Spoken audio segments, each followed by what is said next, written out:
Assalamualaikum warahmatullahi wabarakatuh. Innal hamdalillah nahmaduhu wa nasta'inuhu wa nastaghfiruhu wa natubu ilayh wa na'udzu billahi min shururi anfusina wa sayyiati a'malina may yahdihillahu fala mudilla lahu wa may yudlil fala hadiya lahu. Asyhadu an la ilaha illallah wahdahu la syarika lahu wa asyhadu anna Muhammadan abduhu wa rasuluh la nabiyya wa la rasula ba'dahu. Qala Allah ta'ala ya ayyuhalladzina amanu taqullaha haqqa tuqatih wa la tamutunna illa wa antum muslimun. Ma'asyiral muslimin rahimani rahimakumullah, kembali kita bersyukur pada Allah atas limpah nikmat dan karunia-Nya. Salawat dan salam semoga selalu dilimpahkan kepada Nabi kita Muhammad sallallahu alaihi wasallam. Melanjutkan kembali kajian tafsir kita, masih surat Al-Anfal, terakhir ayat 19, kita lanjutkan ayat 20 dan selanjutnya. A'udzu billahi minasy syaithanir rajim. Ya ayyuhalladzina amanu أطيعوا الله ورسوله ولا تولوا عنه وأنتم تسمعون ولا تكونوا كالذين قالوا سمعنا وهم لا يسمعون إن شر الدواب عند الله الصم البكم الذين لا يعقلون ولو علم الله فيهم خيرا لأسمعهم ولو أسمعهم لتولوا وهم معرضون يا أيها الذين آمنوا استجيبوا لله وللرسول إذا دعاكم لما يحييكم واعلموا أن الله يحول بين المرء وقلبه وأنه إليه تحشرون واتقوا فتنة لا تصيبن الذين ظلموا منكم خاصة واعلموا أن الله شديد العقاب واذكروا إذ أنتم قليل مستضعفون في الأرض تخافون أن يتخطفكم الناس فآواكم وأيدكم بنصره ورزقكم من الطيبات لعلكم تشكرون يا أيها الذين آمنوا لا تخونوا الله والرسول وتخونوا أماناتكم وأنتم تعلمون واعلموا أنما أموالكم وأولادكم فتنة وأن الله عنده أجر عظيم يا أيها الذين آمنوا إن تتقوا الله يجعل لكم فرقانا ويكفر عنكم سيئاتكم ويغفر لكم والله ذو الفضل العظيم. Ma'asyiral muslimin rahimankumullah, Allah Subhanahu wa taala berfirman, Ya ayyuhalladzina amanu atii'ullah. Wahai orang-orang yang beriman, taatlah kalian kepada Allah, wa rasulahu, dan kepada rasulnya. Jadi Allah Subhanahu wa taala memerintahkan hamba-hambanya yang beriman untuk selalu taat kepada Allah dan taat kepada Rasulullah. Karena sesungguhnya taat kepada Rasul hakikatnya taat kepada Allah Subhanahu wa taala. Wa may yuti'ir rasula faqad ata'a Allah. Siapa yang taat kepada Rasulnya Allah, maka hakikatnya dia taat kepada Allah. Karena seorang Rasul diperintahkan untuk ditaati karena perintah Allah. Jadi kalau kita mentaati Rasul berarti mentaati Allah Subhanahu wa taala. Wala tawallau anhu, dan janganlah kalian berpaling darinya, berpaling dari Allah. Jangan sampai kita ini berpaling dari Allah Subhanahu wa ta'ala. Bagaimana kita berpaling kepada Allah Subhanahu wa ta'ala? Dengan tidak taat kepada Allah, dengan tidak mau menjalankan perintah-perintahnya, tidak mau meninggalkan larangannya. Itu artinya kita berpaling dari Allah Subhanahu wa ta'ala. Wa antum tasma'un, sedangkan kalian itu mendengar. Kalian mendengar ayat-ayat Allah Subhanahu wa ta'ala diturunkan kepada kalian, ya. Maka jangan sampai kalian berpaling dari Allah Subhanahu wa ta'ala, berpaling dari ayat-ayatnya. Wala takunu kalladzina qalu sami'na wa hum la yasma'un, dan janganlah kalian itu seperti orang-orang yang mereka mengatakan, ya kami mendengar. Siapa yang dimaksud mereka ini adalah orang-orang munafik. Ini adalah orang-orang munafik. Mereka ngaku dirinya sebagai orang muslim, ngaku dirinya sebagai orang mukmin, tapi hatinya tidak mengimani. Mereka mengatakan secara zahir, ya kami dengar, tapi apa? Wahum la yasma'un, namun mereka hakikatnya belum mendengar kebenaran tersebut.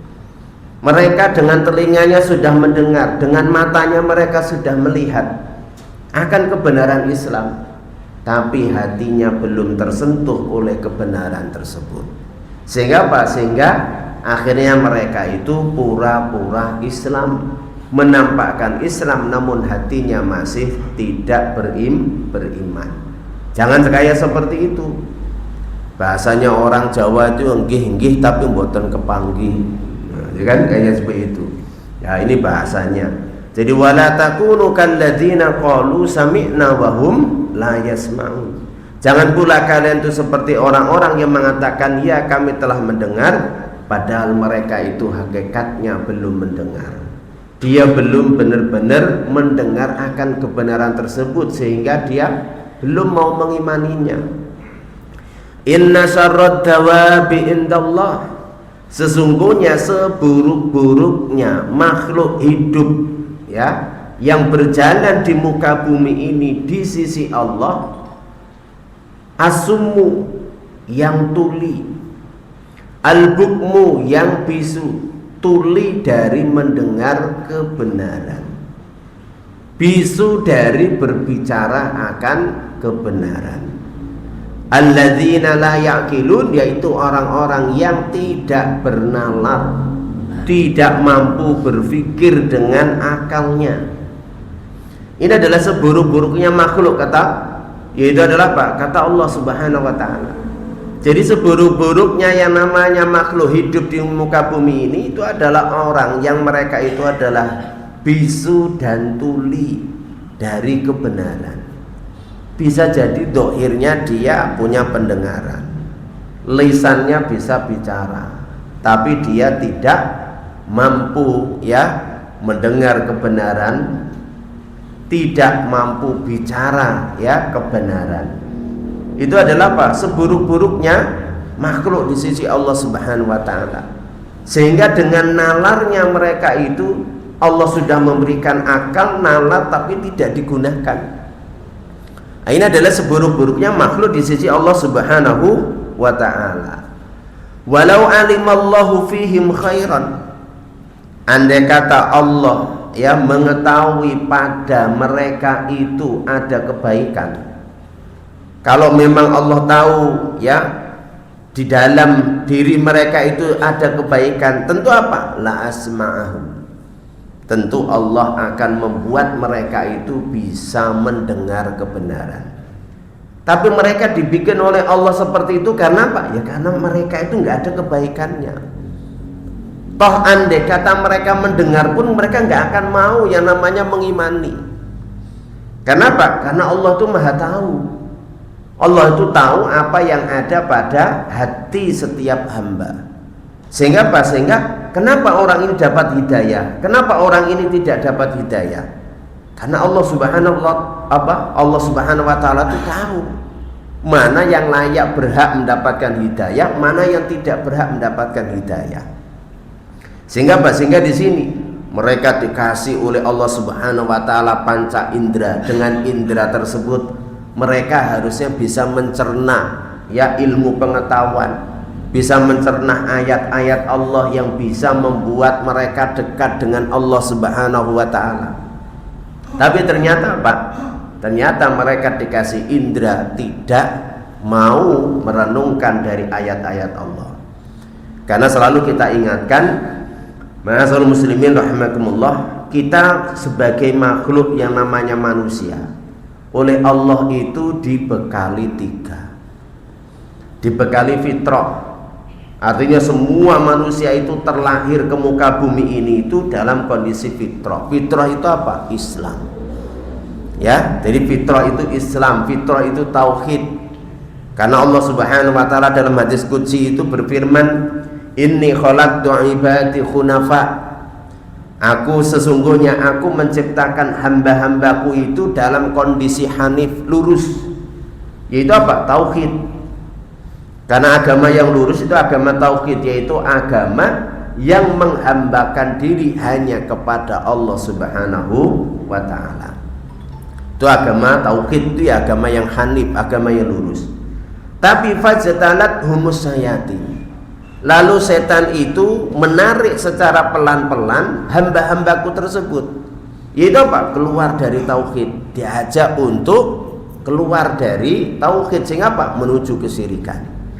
Jadi menuju kesyirikan. Begitu pula baginda Rasulullah sallallahu alaihi wasallam, beliau bersabda, "Kullu mauludin yuladu 'alal fitrah." Jadi setiap anak yang terlahir itu terlahir dalam kondisi fitrah. Fitrah ini apa? Dijelaskan oleh Rasulullah kelanjutannya, fa'abawahu yuhawwidanihi au yunasiranihi au yumajjisani.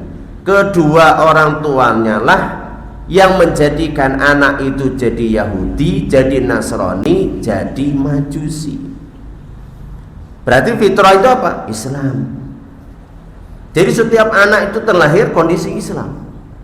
Yang merubah jadi selain Islam itu siapa? Lingkungan terdekatnya. Tentu yang pertama adalah bapak ibunya. Ini yang merubahnya. Dan ini bekal pertama yang Allah berikan. Sehingga tidak ada alasan nanti kalau kita nanti sudah ketemu dengan Allah, oh saya tidak tahu, tidak ada. Itu sudah kita dibekali itu. Dan kita pun ketika masih di alam ruh kita sudah dijanji oleh Allah dalam surat Al-A'raf yang dulu sudah kita bahas, alastu bi rabbikum qalu bala syahidna. Bukankah aku ini Tuhan kalian wahai anak cucu Adam? Kita semuanya di alam ruh sudah berikrar, iya kami bersaksi bahwa engkau adalah Tuhan kami ya Allah. Jadi kita sudah diikrar oleh Allah, sudah dijanji oleh Allah dulu ketika di alam ruh. Alam semesta ini belum ada, tapi di alam ruh ya itu adalah apa? Itu kita sudah yang namanya adalah apa? Dijanji oleh Allah dan kita sudah mengakui. Ini bekal yang pertama. Bekal yang kedua, ma'asyiral muslimin, kita ini dikasih akal. Dengan akal itu untuk apa? Berpikir. Jadi untuk berpikir. Ini bekal modal ini. Ya, ini modal yang Allah berikan. Dengan akal itu akhirnya apa? Orang itu sedikit banyak bisa tahu mana yang baik dan mana yang buruk. Walaupun akal itu tidak bisa menentukan mana yang baik dan mana buruk dalam kaitan agama, ya kan begitu. Tapi dengan akal itu dia bisa merenung, bisa memikirkan, ya, sehingga nanti dibimbing fitrah dia akan terbawa kepada jalan yang baik. Jadi apa? Dengan akal. Ya, jadi dengan akal itu bekal atau modal yang kedua. Modal yang ketiga itu adalah hawa nafsu. Jadi hawa nafsu itu apa? Keinginan. Itu namanya hawa nafsu. Keinginan dari diri seseorang. Ya, ingin harta, ya, ingin hidup enak, ingin jabatan, ingin ini dan itu. Itu adalah hawa nafsu. Hidup itu kalau nggak ada hawa nafsu ya nggak ada gairah, ya. dengan adanya nafsu ada gairah. Ya kan begitu. Nggak ada nafsu, nggak ada gairah. Makanya apa? Apakah nafsu itu secara umum mesti tercela? Tidak. Nafsu itu tercela ketika dia itu adalah mengarah kepada penyelewengan, hal-hal yang negatif yang dilarang oleh syariat. Orang yang namanya punya keinginan harta, orang pengen punya harta itu terlarang atau tidak? Ya tidak terlarang. Yang terlarang itu ketika keinginan harta ini menyebabkan dia menghalalkan segala cara. Yang haram diambil, ya, apalagi yang remeng-remeng, haram aja diambil. Ya, jadi kayak seperti itu. Nah, jadi apa? Jadi dibimbing oleh Allah bahwasanya hawa nafsu itu harus diarahkan oleh wahyu. Yaitu apa? Tetap dalam jalur yang benar. Jangan sampai nafsu ini, keinginan tersebut itu kemudian menghalalkan segala cara. Orang pengen jadi pemimpin boleh enggak? Ya boleh, siapa yang melarang? Allah sendiri enggak melarang. Tapi jangan sampai ya keinginan untuk jadi pemimpin itu menghalalkan segala cara. Orang pengen punya jabatan dilarang? Enggak dilarang. Tapi keinginan ya punya jabatan itu jangan sampai kemudian menghalalkan segala cara, dibimbing oleh wahyu. Lah dari titik ya modal yang ketiga inilah kebanyakan manusia itu tersesatkan, yaitu dari hawa nafsu. Jadi hawa nafsu. Makanya kalau fitrahnya nggak dikuatkan, nalarnya tidak dikuatkan, hawa nafsu menguasai, maka fitrahnya kalah, nalarnya kalah. Makanya orang tuh kalau sudah hawa nafsunya itu ibaratnya adalah menguasai, kadang nalar logisnya itu sudah nggak bisa berpikir. Nafsu apa contohnya? Nafsu cinta. Kalau Anda punya anak sudah jatuh cinta itu diomongi angel, tidak? Ya kan begitu, ya? Dibilangi, Mas, calonmu tuh kulitnya hitam. Ya, siapa bilang mah hitam tapi kan manis. Ya, ada aja pembelaannya. Loh kan itu. Oh Mas, ya, calonmu itu adalah irungnya pesek, mancung Pak. Ya kan ya? Tidak apa, faktanya itu ya pesek gitu. Tapi yang bikin mancung nafsunya tadi, cintanya tadi. Sama. Orang cinta dengan jabatan, cinta dengan harta membuat gelap mata. Jadi buat gelap mata. Nah, makanya di sini kita ini diingatkan. Jadi apa? Menggunakan nalar logis untuk berpikir itu juga penting. Dalam Islam pun diakui. Ya, diakui. Karena apa? Gak mungkin manusia itu gak berpikir. Kita ini makhluk berpikir.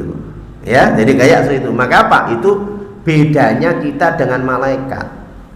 Ya, jadi bedanya yang nggak boleh itu kita menggunakan akal untuk menentukan baik dan buruk.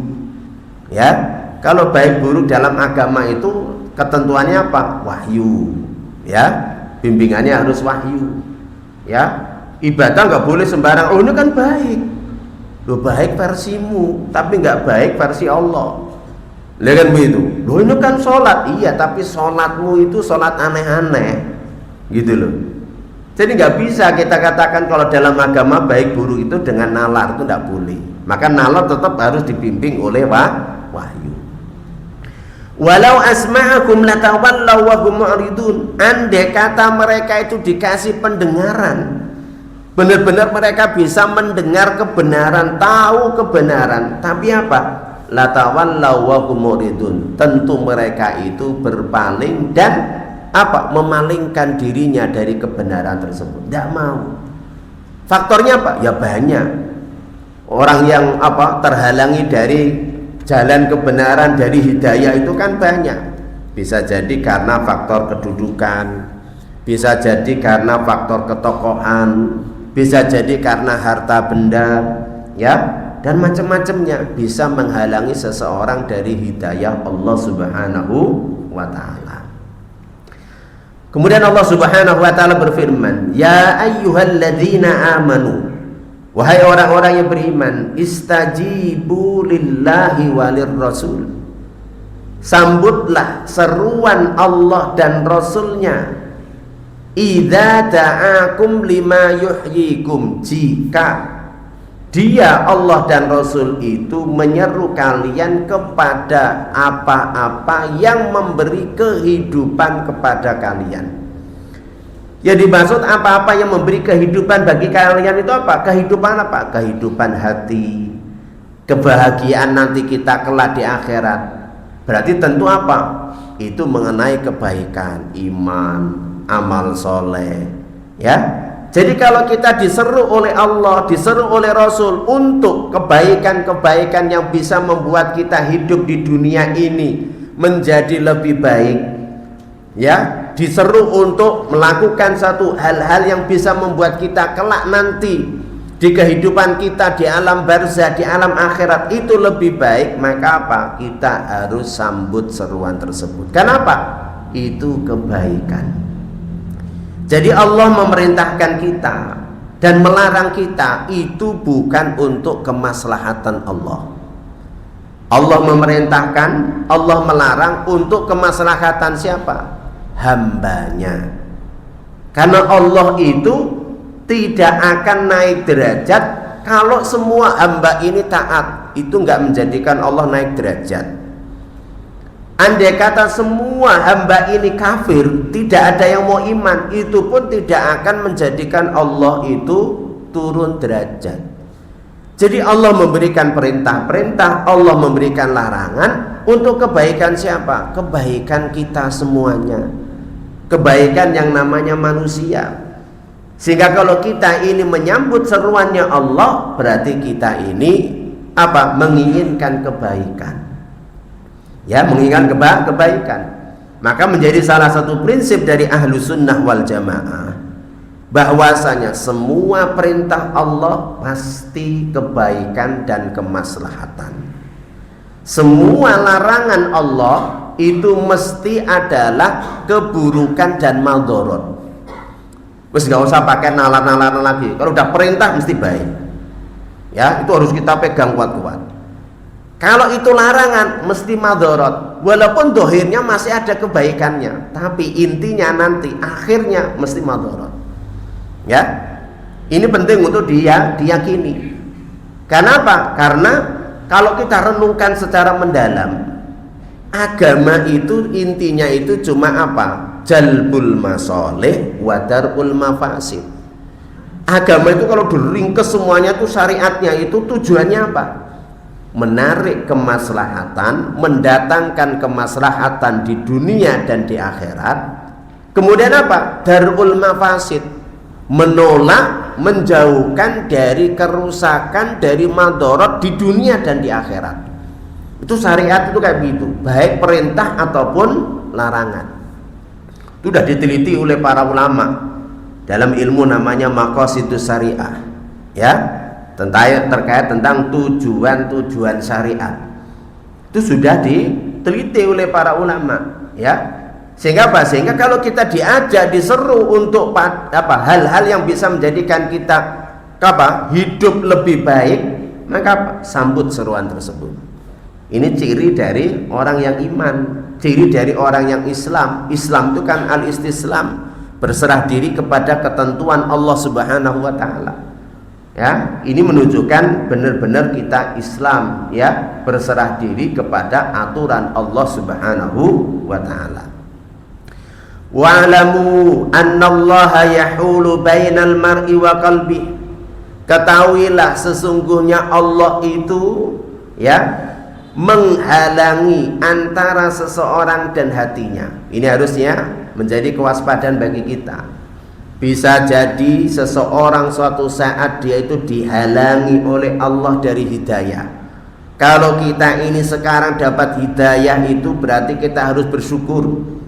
Dan itu harus dijaga dengan keistiqomahan. Kenapa? Berapa banyak Allah halangi seseorang dari hatinya itu dari hidayah. Makanya apa?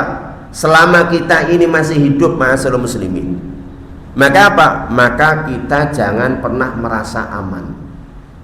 Kalau kita masih hidup, masih memungkinkan terfitnah. Kemarin sudah kita bahas di dalam surat Al-A'raf, kisah yaitu adalah Bal'am ibnu Ba'ura, ya kan, itu orang soleh zamannya Nabi Musa yang dia mustajabud doa, orang yang doanya dikabulkan, tapi bisa dicabut oleh Allah, ya, kehebatan itu karena apa? Karena dia tidak tunduk taat kepada Allah Subhanahu wa ta'ala. Jadi selagi kita ini masih hidup, masih rentan terfitnah, ya. Jadi kalau masih hidup itu masih rentan terfitnah, maka apa? Harus, ya, penuh kewaspadaan. Makanya apa? Maka Rasulullah SAW itu selalu mengajari doa kita agar Allah itu meneguhkan hati kita dalam agamanya, agar Allah itu selalu membimbing kita untuk selalu cenderung, ya, seneng dengan yang namanya kebaikan dan ketaatan.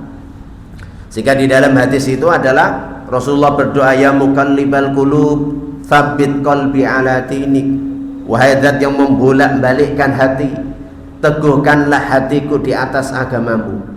Karena hatinya makhluk ini, hatinya hamba manusia ini, itu kata Allah Subhanahu wa ta'ala dalam sebuah hadis itu adalah, kata Rasulullah itu, baina, ya, isba'aini min asabi rahman. Yang namanya hatinya hamba itu diletakkan di antara dua jarinya dari jari-jari Allah. Yuqallibuhu kaifa yasha. Allah bisa bolak-balikkan, ya, sesuai dengan kehendak Allah Subhanahu wa ta'ala. Jadi kalau masih hidup itu ma'asyiral muslimin, maka masih rentan dengan fitnah. Maka apa? Banyak mohon keistiqomahan dalam iman, dalam Islam, dalam ketaatan. Ya muqallibal qulub tsabbit qalbi ala dinik. Ya musarrifal qulub sarrif qalbi, ya, ila ta'atik. Wahai zat yang memalingkan hati, ya, condongkanlah hatiku kepada ketaatanmu. Buat aku ini senang dengan kebaikan dan ketaatan, ya. Kenapa? Karena bisa jadi orang itu, ya, masih Islam, tapi lama kelamaan dia mulai apa? Tergoda, ya kan, gitu, dengan hal-hal yang negatif. Pertamanya itu nggak langsung dosa, tapi apa? Seneng, sudah tua-tua senengnya neng warung kopi, ya kan? Sing bikin kopi, ya, janda, ya kan, ya? Cantik maning, ya kan, ya? Nah, akhirnya apa? Akhirnya kan tambah seger, ya, minum kopinya tambah seger, ya, tiap sore datang ke situ, ya, kan itu, ya. Ya, namanya orang Jawa bilangnya witing trisno jalaran saka kulino, wis rondo ya ora apa-apa, ya, ketemu itu. Akhirnya apa? Muncul benih-benih yang enggak bener. Akhirnya apa? Jadi nyeleweng, serong, ya kan itu. Awalnya dari kopi, ya kan, ya. Awalnya dari kopi bisa jadi sampai nyeleweng, cuma minum kopi. Nah, jadi apa? Jadi fitnah itu luar biasa. Ya, makanya apa? Jaga diri. Jadi jaga diri, jangan merasa aman. Kenapa? Kalau masih hidup itu masih rentan yang namanya fitnah. Sehingga apa? Sehingga kita harus waspada. Allah Subhanahu wa ta'ala berfirman, wa annahu ilaihi tuhsyarun, dan sesungguhnya kepada Allah lah kalian akan dikumpulkan. Semua makhluk ini nanti kelak dikumpulkan di mana? Di mahsyar. Dikumpulkan, disitulah Allah Subhanahu wa ta'ala akan mengadili kita. Yang namanya ardul mahsyar itu bumi baru, ya. Buminya itu tanahnya putih, lembut selembut tepung, ya kan itu. Dia itu kadar makatil baidho, kayak seperti tepung putih yang sangat halus, itu tanahnya. Bumi, ya, mahsyar itu datar, tidak ada pegunungan, tidak ada lembahnya, rata, tidak ada tempat berteduh. Matahari baru didatangkan oleh Allah dengan jarak 1 mil, tidak ada tempat berteduh dari panasnya matahari tersebut. Yauma la dhilla illa dhillu, pada hari tidak ada tempat berteduh, tidak ada teduhan kecuali teduhan dari Allah. Apa itu? Awan. Ya. Siapa yang layak diberi teduhan? Orang-orang yang hebat. Jadi ada apa? Orang-orang yang taat kepada Allah Subhanahu wa taala. Ya, semuanya akan kumpul di sana. Ketika orang itu sudah kumpul di sana itu, ma'asyiral muslimin, tidak ada yang bisa dibanggakan kecuali iman dan takwanya. Ya, pangkat itu enggak ada, gelar itu enggak ada. Ya, keningratan itu enggak ada, nasab itu enggak ada. Makanya di dalam hadis Nabi itu kan mengatakan, man batta'a amaluh lam yusri alaihi nasabuh. Siapa yang kendor amalnya itu tidak bisa dipercepat, didorong oleh nasabnya. Emang kalau nasab itu kemudian, wah aku ini kan keturunan ini, minta duluan itu di hadapan Allah, ya ditempeleng. Ya, jadi kayak seperti itu.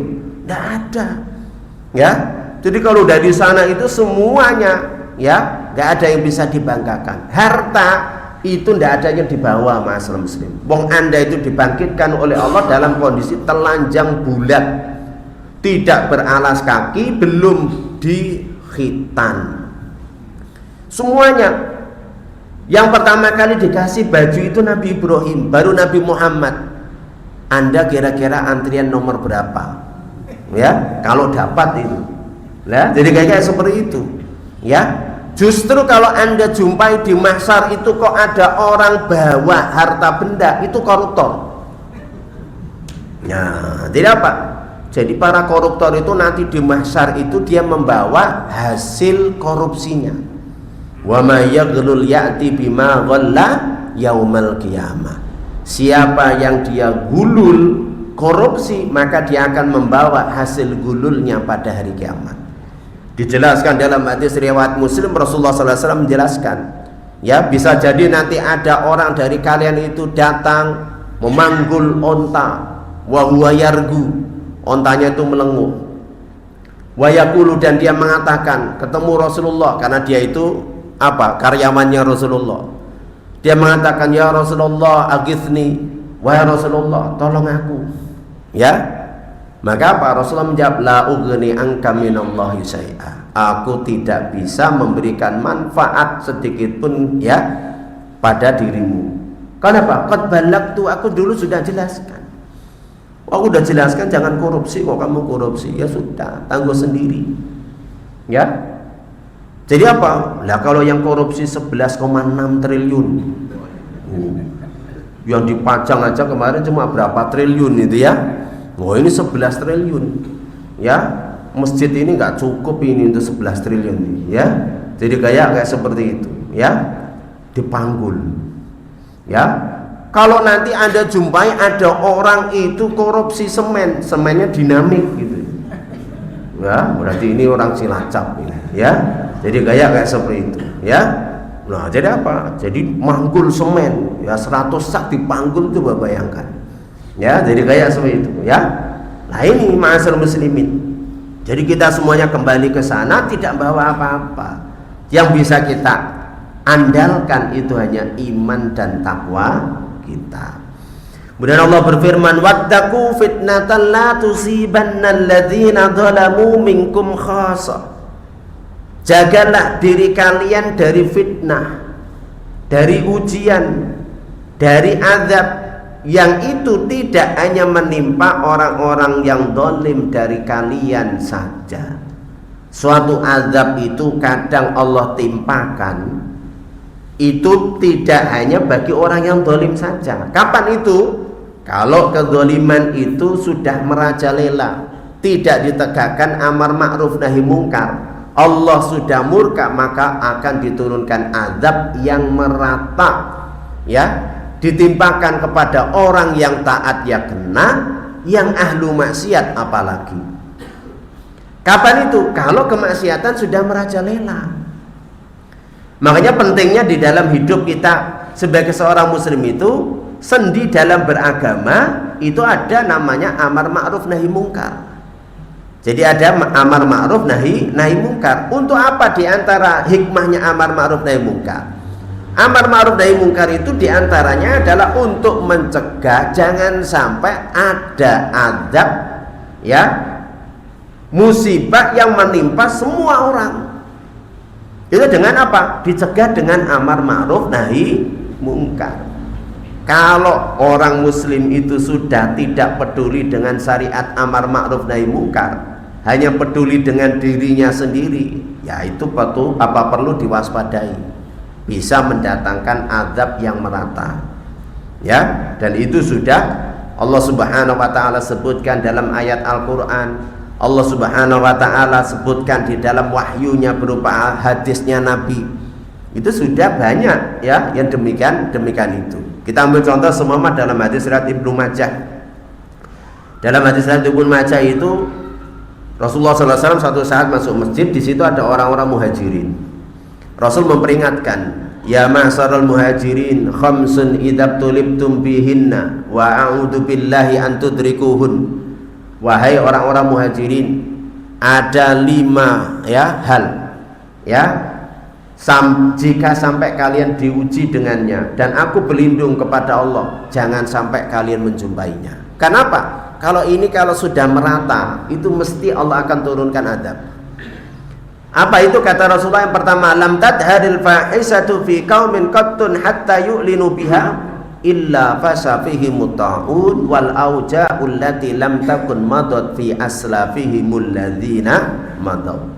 Tidaklah perzinaan itu dilakukan oleh suatu masyarakat hingga dilakukan terang-terangan, kecuali akan muncul wabah ta'un, wabah yang mematikan, menimpa rata pada semua umat. Kemudian apa? Muncul berbagai macam penyakit yang belum dijumpai oleh nenek moyang.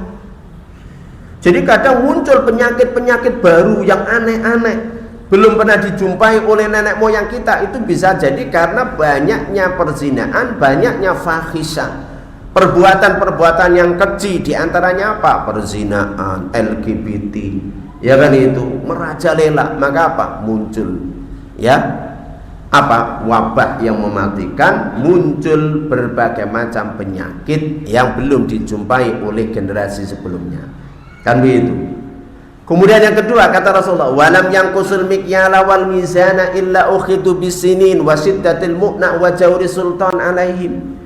Tidaklah, ya, orang muslim itu mengurangi takaran dan timbangan kecuali akan ditimpa paceklik, sulitnya kehidupan, ya, dipimpin oleh pemimpin yang dolim. Kalau para pedagang curang, lahirlah pemimpin-pemimpin yang dolim, ya kan begitu. Nah ini, kemudian apa? Walam yamna'u zakata amwalikum illa muni'ul qatar minas sama walau lal ba'im lam yumtar. Kalau umat Islam itu sudah menahan zakat hartanya, dah wajib zakat, tidak dizakati, maka Allah akan kurangi, Allah akan tahan curah hujan. Artinya apa? Allah nggak turunkan curah hujan. Kalau bukan karena binatang, Allah nggak menurunkan air hujan sama sekali. Jadi apa? Jadi ketika ini sudah dilakukan banyak, maka apa? Curah hujan dikurangi, ya. Jadi curah hujan dikurangi, ya. Jadi apa? Nggak bayar zakat, padahal sudah wajib zakat, menghilangkan keberkahan, kan begitu. Kemudian yang keempat itu kata Rasulullah SAW, walam yanqudu ahdallahi wa ahda rasulih, ya, tidaklah umat Islam itu melanggar janjinya kepada Allah, melanggar janjinya kepada Rasulullah, ya. Apa adabnya? Apa musibahnya? Sallallahu alaikum aduwan min ghairihim ya'khudhu ba'da ma bi'aidihim. Allah akan kuasakan kepada umat Islam itu musuh dari selain mereka. Berarti dari selain umat Islam itu siapa? Ya non muslim. Dia akan menguasai, akan menjajah umat Islam dan akan mengambil hasil dari kekayaannya umat Islam. Ya. Ini coba bayangkan. Dan Anda kalau pelajari masalah muslimin, ya, masa imperialisme barat, Eropa itu banyak menjajah wilayah timur, terkhusus adalah Islam. Anda akan jumpai keterpurukan umat Islam ketika itu disebabkan apa? Ya, di antaranya adalah ingkar janji kepada Allah, ingkar janji kepada Rasulullah. Tapi ketika mereka kembali kepada Islam, maka pelan dan pasti ya, mulai pemurnian kembali ajaran Islam, masyarakat diajak kembali untuk dalam Islam yang istilahnya kafah. Maka satu persatu wilayah Islam itu keluar dari penjajahan Barat. Ya, jadi kayak seperti itu. Jadi itu fakta. Jadi nggak bisa dipungkiri. Sampai ketika zamannya Imam Ghazali, Palestina itu dijajah oleh Eropa ya, dengan perang salib gitu ya. Umat Islam kalah terus ya. Ketika itu sampai Imam Ghazali itu tergelitik.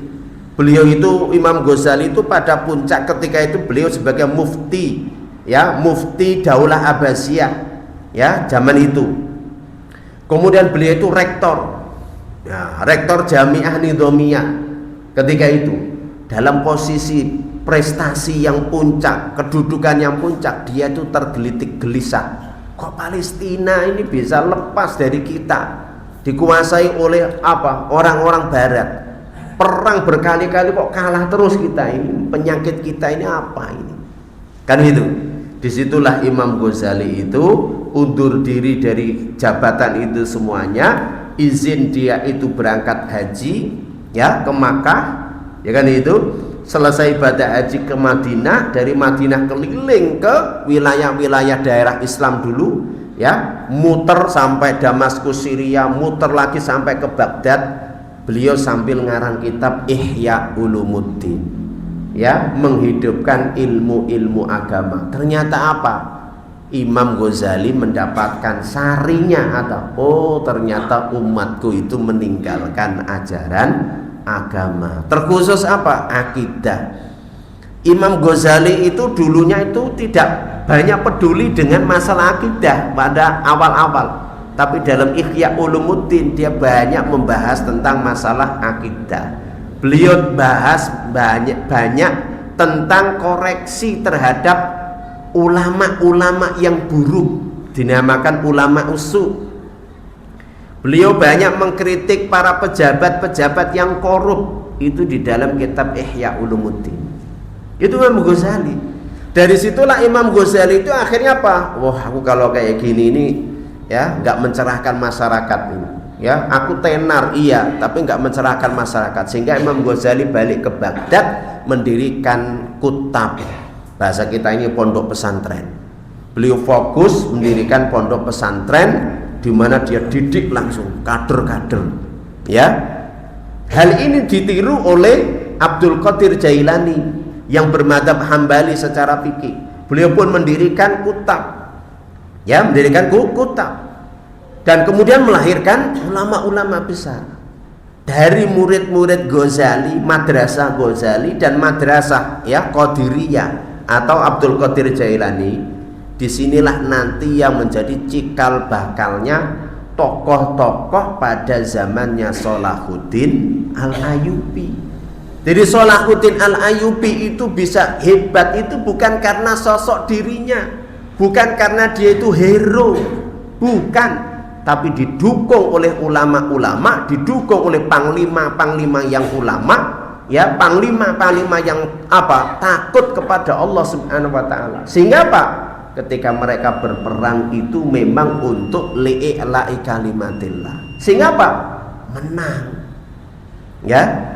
Kalau secara jumlah ya kalah, persenjataan ya kalah, tapi bisa menang.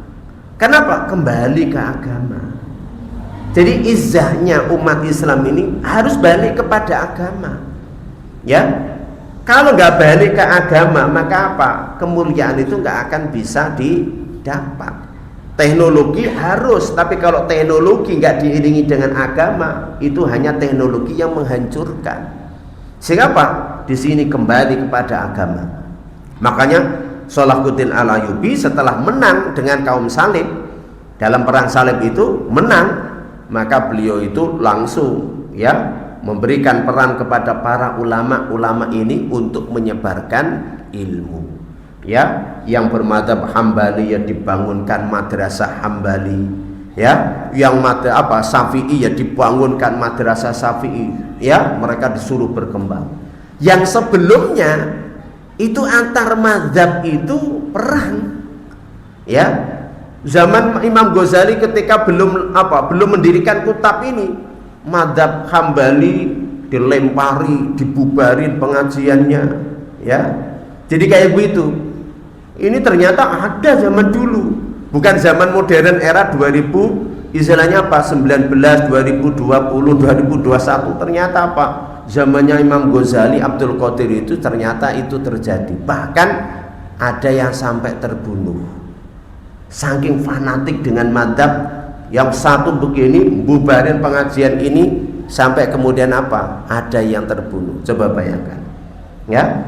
Ini sebuah kelucuan, dan itu pernah terjadi dalam sejarah Islam, ya, dalam sejarah Islam, dan itu diabadikan oleh para ahli sejarah. Imam Ibnu Katsir dalam kitab Al-Bidayah wan Nihayah itu banyak pada masa itu menyebutkan itu. Nah, ini ma'asyiral muslimin rahimani wa rahimakumullah. Jadi kita harus mewaspadai, jangan sampai kita ini adalah meninggalkan amar ma'ruf nahi munkar. Karena karena itu termasuk bagian sendi kebaikan bagi masyarakat, itu harus tegak amar ma'ruf nahi munkar. Ada kemungkaran kita ingkari, kan itu kita selalu mengajak. Karena kalau enggak, maka muncul adab. Kemudian yang kelima dalam hadis tersebut itu, walam tahkum a'immatuhum bi kitabillah illa kanat ba'sukum bainahum.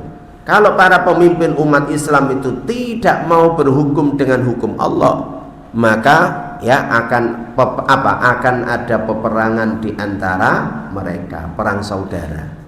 Ya, jadi perang saudara. Maka di sini harus kita waspadai. Jadi jagalah kalian itu dari fitnah, dari adab yang tidak hanya menimpa kepada orang-orang yang zalim dari kalian saja, tapi bisa merata. Kapan itu? Ya ketika yang namanya kemaksiatan itu sudah merajalela.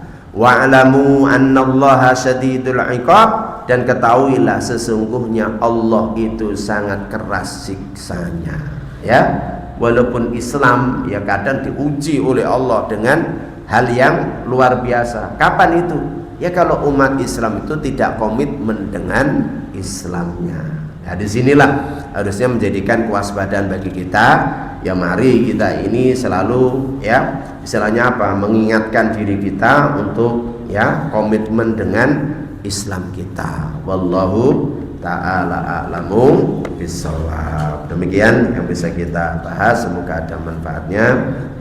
Akhirul kalam, kita tutup dengan doa kafaratul majlis. Subhanakallahumma wa bihamdika asyhadu an la ilaha illa anta astaghfiruka wa atubu ilaik. Assalamualaikum warahmatullahi wabarakatuh.